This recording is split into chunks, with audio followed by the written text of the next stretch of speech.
اور جب نواز شریف نکلا تو ملک چلنا شروع ہوا. اب عمران خان جیل میں ہے, عوام کے ساتھ ہے, بیانیہ خان کے پاس ہے, اور ان کے پاس ساری طاقت ہے, کنٹرول نہیں ہے. معاشی حالات اب جو ایران میں ہو رہا ہے مہنگائی پر, اس سے بہت خوفزدہ ہے, کیونکہ معیشت کے حالات ایران کے حالات سے ابتر ہیں. ایران کے پاس تو دنیا کے سب سے زیادہ تیل اور گیس کے ذخائر ہیں, وہ صرف بیچ نہیں سکتے. ہمارے پاس تو کچھ بھی نہیں ہے ایسا, یہاں تو سب کچھ بیچ بھی دیا گیا اور کچھ نہیں رہا.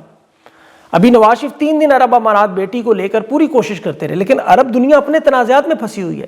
عرب امارات اور سعودی عرب کا اپنا تنازع شروع ہوا, اور وہاں یہ فوج نہیں دے سکتے تو ان کی کوئی اہمیت نہیں, کوئی ڈالر کوئی ریال نہیں ملے, کوئی اقتدار کی گارنٹیاں نہیں ملی, تو اب ان کی مجبوری کیا ہے؟ عمران خان کے پاس ہی آنا. دیکھیں یہ تو ایک سعودی عرب یا عرب امارات کے لیے فوج بھیج کے ان کے ساتھ تعلقات بنا کے معیشت کو بہتر کر سکتے, وہ نہیں ہو رہا. دونوں ملک ایک جیسے ہیں, باقی ادارے خریدنا ان کے لیے کوڑیوں کے بھاؤ ویسے ہی وہ خرید رہے ہیں. اب یہ پھر کیا کریں؟ اب تحریک انصاف کو اس میں فائدہ کیا ہوا؟ سب سے بڑی جو سیاسی سپیس ملی, جیسے پنجاب میں سہیل آفریدی کا دورہ آپ نے دیکھا, اس میں ادارے کی طرف سے مکمل حمایت ہے, یہ میں آپ کو بتا رہا ہوں. اور یہ فیلڈ مارشل کی مرضی کے خلاف ہوا, اور یہ کراچی میں بھی ہونے جا رہا ہے. وہاں یہ جو پیپلز پارٹی کے بیانات ہیں نا کہ سہیل آفریدی کو ویلکم کریں گے, پروٹوکول دیں گے, ان سے ملاقاتیں کروائیں گے, جو پنجاب میں وہ سندھ میں نہیں ہوا, یہاں کھلا ماحول ملے گا. وہ بلدیات کے ناصر حسین شاہ رابطہ کریں علیم عادل شیخ سے, وہ نوید قمر بیانات دے رہے ہیں. یہ ادارے میں بیٹھے ہوئے وہ لوگ ہیں, یاد رکھیں, جو تا حکم ثانی پہ چل رہے ہیں. پیچھے 4 امیدوار بھی ہیں. یہ اس کا ثبوت ہے کہ سی او ڈی بننے کے بعد فیلڈ مارشل کی گرفت کمزور ہوئی. ابھی میں اس کی تفصیلات میں نہیں جاتا, اس میں پھر کبھی, لیکن آپ سمجھ گئے ہوں گے. اصل معاملہ یہ کہ جن پہ ان کا ایک تکیہ تھا, جن پہ دار و مدار تھا اقتدار کا, ڈونلڈ ٹرمپ, وہ بھی غیر روایتی اور غیر ناقابل یقین حرکت کسی بھی وقت ہو سکتی ہے. یہ اسحاق ڈار چین کے دورے پر گیا ہے, اب اس دورے کے بعد ہو سکتا ہے امریکہ سے ان کی چھٹی کرا دی جائے, کیونکہ یہ 2026 کے بعد سب سے بڑا دورہ ہے, اور اس میں 7ویں اسٹریٹجک ڈائلاگز ہے, علاقائی صورتحال ہے, سی پیک ہے, عالمی سیاست ہے, سعودیہ کے, مشرق وسطیٰ کے سارے تعلقات. چین نے اپنی خارجہ پالیسی کی کھل کے لائن بتانی ہے کہ یہ شہد سے میٹھی ہوگی, ہمالیہ سے اونچی ہوگی یا نہیں. اسٹریٹجکلی انہیں جانا تو چین کے ہی کیمپ میں, اب تک تو مجبوریاں تھیں, لیکن اب چونکہ امریکہ کی طرف سے کچھ بھی نہیں ملا, یہ سب کچھ کرنے کے بعد بھی آپ دیکھ لیں امریکہ کی طرف سے سوائے انہیں اخلاقی حمایت اور خان کی قیادت پر خاموشی کے علاوہ کیا ملا ہے. اور چین کی طرف سے بہت کچھ مل سکتا تھا, اور چین بھی سیاسی مداخلت نہیں کرتا, وہ بھی عمران خان کے معاملے میں نہیں بولے گا, یہ یاد رکھیں. لیکن ان کا نقصان کیا ہے کہ پھر امریکہ نے انہیں آنکھیں دکھانی ہیں, پھر بازو مروڑنے ہیں, اور یہی سب سے بڑا خطرہ تھا. چین کے کیمپ میں جا نہیں رہے تھے, لیکن اب یہ برداشت سے باہر ہو گیا کام, اب ان کے پاس کوئی حل نہیں رہا. اور امریکہ نے تو آج بازو ہلکا سا مروڑ بھی دیا ہے. ٹرمپ نے صاف صاف کہہ دیا اب کسی ملک کو براہ راست کوئی امداد نہیں دیں گے, کوئی این جی اوز کے ذریعے مال نہیں ملے گا, پہلے بھی نہیں مل رہا. اب اس نے ترقی پذیر ممالک کے حوالے سے, خصوصاً مصر, پاکستان جیسے حالات میں, اس نے کہا براہ راست کنٹرول کریں گے, جو ہماری اطاعت کریں گے, جو ہماری گائیڈ لائن پہ چلیں گے, پیسے انہیں ملیں گے. اور یہ ان کی فارن پالیسی کی بہت بڑی تبدیلی ہے. اب چین کے ساتھ یہ تعلقات فیصلہ کن ہوں گے. آپ ایک خبر سے اندازہ کر لیں, آپ کو اندازہ ہو جائے گا کہ برآمدات کی کمی کے بعد جو سب سے بڑا تجارتی خسارہ وہ 19 ارب ڈالر سے تجاوز کر گیا. اسٹیٹ بینک کے ذخائر میں جو پیسے ہیں وہ 1 سے 2 مہینے کا امپورٹ بل بھی نہیں ہے. اس کے بعد تو دیوالیہ ہی ہے. اب آپ امریکہ سے IMF کی قسط تو مل جاتی ہے, قرضہ تو مل گیا, اس کے باوجود کام نہیں چل رہا. صرف افغانستان کی تجارت بند ہونے سے 80 ارب روپیہ مہینہ صرف پنجاب کو نقصان ہو رہا ہے. 3 ارب کا تو ویسے ہی ہو گیا. اب 8 فروری کی تحریک انصاف کی کال میں جو خیبر پختونخوا کے صرف روڈ بند ہوئے, 3 دن تو معیشت نے ختم ہو جانا ہے. یہ پنجاب کے راستے جو KP کی طرف آتے ہیں, یہ صرف 3 دن بند ہوئے تو حکومت گر جائے گی. یہ اتنی بڑی بات ہے, معیشت گھٹنوں پہ آ جائے گی. اور اس کے بعد پھر ظاہر ہے پاکستان کی عوام کو جب غذائی چیزیں نہیں ملیں گی, خوراک نہیں ملے گی, تو وہ ایران کی طرح سڑکوں پہ ہوں گے. اب یہ بات اسٹیبلشمنٹ بڑی اچھی طرح جانتی اور سمجھتی ہے, اور یہ کوشش کر رہے ہیں کہ کوئی ایسا راستہ نکلے کہ انہیں فیس سیونگ, سیف ایگزٹ بھی ملے اور یہ سارا معاملہ حل بھی ہو. اس میں اب یہ جو تازہ ترین کوشش ہے یہ اسی لیے آپ کو نظر آ رہی ہے. اب دیکھیں اس میں 2 مسائل ایسے ہیں جس پہ ان کا بظاہر کوئی حقیقی کنٹرول نہیں ہو سکا. ظلم و جبر کی داستانیں ایک تو عوام کے سامنے جب ہم رکھتے ہیں بڑی تکلیف ہوتی ہے.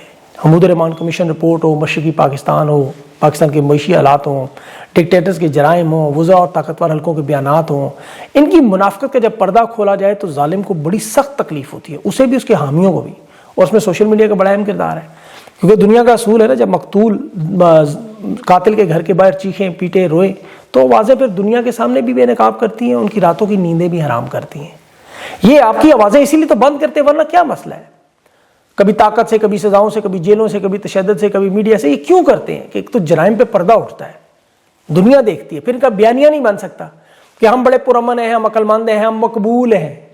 یہ دیکھیں خوف سے دو ہتھ کنڈے جو استعمال کیے جاتے ہیں نا, ایک پہلے اپنے لیے تعریفیں کرواتے ہیں, اپنے حق میں بیانیہ بناتے ہیں عوام کو تاکہ باور کرائیں کہ جی دیکھیں ہم بڑے مقبول ہیں, حالانکہ سب کو پتہ ہے حقیقت.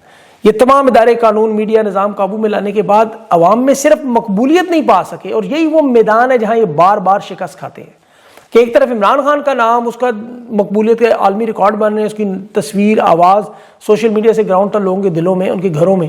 دوسری طرف یہ ہے کہ عوام کے دلوں میں نفرت ہے, حقارت ہے, تحقیر ہے, صبح دوپہر شام نظر آتی ہے. اب اس خلا کو پر کرنے کے کبھی گلوکار بلا لیں, کبھی اداکار بلا لیں, کبھی مولوی بلا لیں, کبھی صحافی بلا لیں, کبھی کھلاڑی بلا لیں, کبھی وہ نوجوان بچوں تک کو استعمال کریں کہ مصنوعی مقبولیت کا تاثر دیں. یہ کرنل انجینئر علی مرزا صاحب عالم دین اڈیالہ جیل میں ایک بوگس مقدمے میں 100 دن گئے. لوگوں نے ہمدردی کی, ہم سب لوگوں نے بھی اس پہ افسوس کیا. پہلے تو ان سے سوال پوچھا جائے, 295C کا کیس بغیر ٹرائل کے ضمانت کے آپ رہائی کیسے ہوئی, جس میں لوگ برسوں سے پڑے ہوئے ہیں, خود یہ بتا رہے تھے ضمانت ناممکن نظر آتی ہے. یہ اتنے بڑے قیدی کیسے بن گئے کہ نے عمران خان کے ساتھ ڈیرہ جیل میں ساتھ والی چکی میں قید کیا کہ یہ بیٹھ کے وہاں ساری گفتگو سنیں. عمران خان کھاتے کیا ہیں, ان کی ذہنی حالت کیا ہے, ان کی جسمانی حالت کیا ہے, ان کے پاس مشقتی ہے, وہ دھوپ بھی سیکتے ہیں, ٹی وی اخبارات بھی پڑھتے ہیں, ان کی ذہنی حالت بھی نہیں ٹھیک.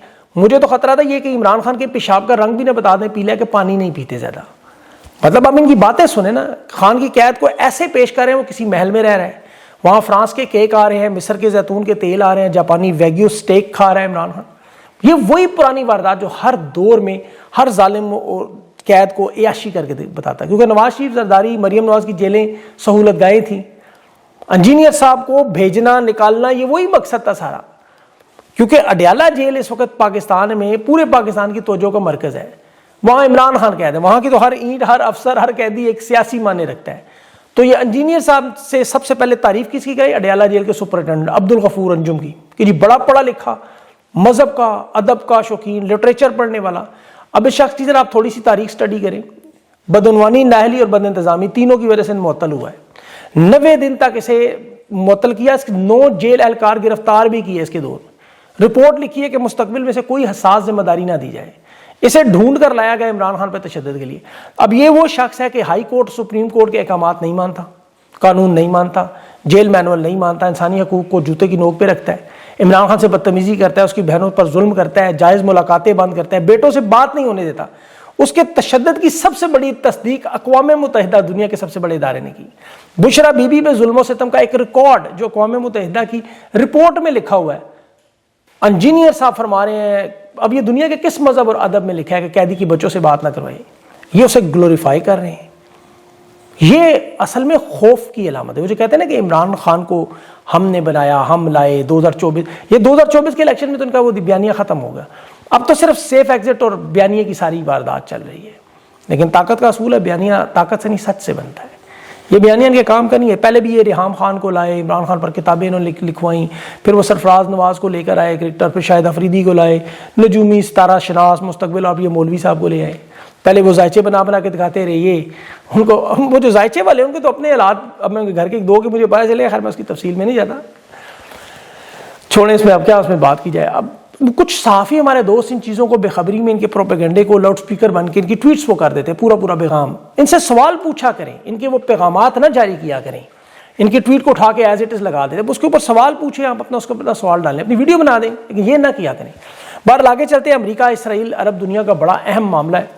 اس میں ٹرمپ کی 2 ملاقاتیں ہوئی. ایک تو یوکرین کے ساتھ, زیلنسکی کے ساتھ. ڈونلڈ ٹرمپ نے صاف جو بیان دیا کہ اب یوکرین کی جنگ کا خرچہ اٹھانا مشکل, اور شرط امریکہ کی ہوگی, جنگ لمبی نہیں ہوگی, فوکس ہے, ختم کریں, مذاکرات سے حل کریں, اور جو کچھ اب کرے گا اب واشنگٹن کرے گا, ٹرمپ خود کرے گا, اور واشنگٹن نہیں کرے گا اور ٹرمپ خود کرے گا, یعنی وہ امداد نہیں ملے گی.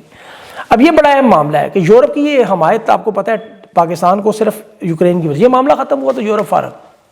دوسرا, غزہ کے معاملات, ظاہر غزہ نہیں تھا, ایران اور مشرق وسطیٰ کی, یہ جو نتنیاہو سے ہوئی. اب اس میں عرب امارات, سعودی عرب, یمن اور صومالی لینڈ. یہ صومالی لینڈ بڑا اہم ملک ہے, اور یمن. دیکھیں یہ تنازعہ کیوں اتنا اہم ہے, ذرا اس کو تھوڑا سمجھیں کہ بحیرہ عرب اور سمندری راستے ہیں, وہاں تجارت ہے, انٹیلیجنس ہے, ڈرون بیسز ہیں, نیوی کی پوزیشنز ہیں. مڈل ایسٹ پہ کنٹرول کا معاملہ ہے, یمن اور صومالی لینڈ. اسے لائٹ نہ لیں. بحیرہ عرب اور عدن پر جو سمندری راستے ہیں, تجارت ہے. اب یمن اگر تقسیم ہو، سعودی عرب کو پتا ہے کہ جنوبی یمن عرب امارات کے پاس چلا گیا تو پھر سعودیہ کی بھی سرحدیں غیر محفوظ. عرب امارات اسرائیل کا حامی ہے اور اسرائیل کا اس پورے خطے میں کنٹرول ہو جائے گا. صومالی لینڈ کا معاملہ بھی ہے. اب صومالی لینڈ کا جو صومالیہ کا ایک حصہ توڑ کے صومالی لینڈ بنایا گیا، یہ بحیرہ احمر اور خلیج عدن کے دہانے پر ہے، ایران کے جنوب ساحل پر ہے، اور پورے بحیرہ عرب کی سپلائی لائن یہاں سے کنٹرول ہو سکتی ہے. تمام انٹیلیجنس نگرانی، بحری جہازوں کے معاملات، سیکیورٹی، یہ سب کچھ ایران اسی لیے اپنے دفاع میں یہ جو خاموشی سے تیاری کرتا رہا نا، missile, air defence system, navy کی موومنٹس، لانگ رینج کے میزائل انہوں نے بنائے. کیونکہ ایران اسرائیل کی جنگ میں ایک بات تو طے ہوگی کہ امریکہ کی دنیا کی تاریخ میں سب سے بڑی بمباری کے باوجود ایران پر قابو نہیں پایا جا سکا، وہاں رجیم چینج نہیں ہو سکا. ایسا انہیں اب جواز بنانا تھا کہ وہاں، کیونکہ ایران دیکھیں نہ تو عراق، نہ لیبیا، نہ شام، ان تینوں کی طرح نہیں نکلا. رجیم چینج کے لیے اب وہاں عوام کو اسی لیے کھڑا کیا جا رہا ہے، مظاہرے شروع کروائے جا رہے ہیں، عدم استحکام. اور یہ بات پاکستان کو بھی سمجھنے کی ضرورت ہے کہ ہندوستان کے ساتھ جنگ جیتنا اتنا ضروری نہیں تھا جتنا عدم استحکام سے بچنا. یہ 28ویں ترمیم کر کے نئی اصلاحات لانے، نیا ڈھانچہ بنانے، سب کو قومی حکومت حصہ بانٹنے کی بجائے جینون کام کریں، اور وہ بڑا سادہ سا ہے. اڈیالہ جیل جا کے ابھی جب ملاقات ہو، غیر مشروط عمران خان کی باتیں مان لیں. دیکھیں عمران خان مزاحمت سے جنگ جیتیں گے، یہ بات کنفرم ہے. اسٹیبلشمنٹ گھٹنے ٹیکے گی کیونکہ حالات اس طرف جا رہے ہیں. یہ طاقت کا ایک اصول ہے، اور یہ جتنا جلدی سمجھ ہے اتنا ہی اچھا ہے. اللہ ان کو اس کی عقل دے. رانا ثناء اللہ اور نون لیگ کو تو یہ سمجھ آ چکی ہے، اللہ کرے انہیں بھی آ جائے. اگلے ویلاگ میں مزید کچھ اور تفصیلات ہوں گی. اپنا خیال رکھیں، مجھے اجازت دیں. اللہ حافظ.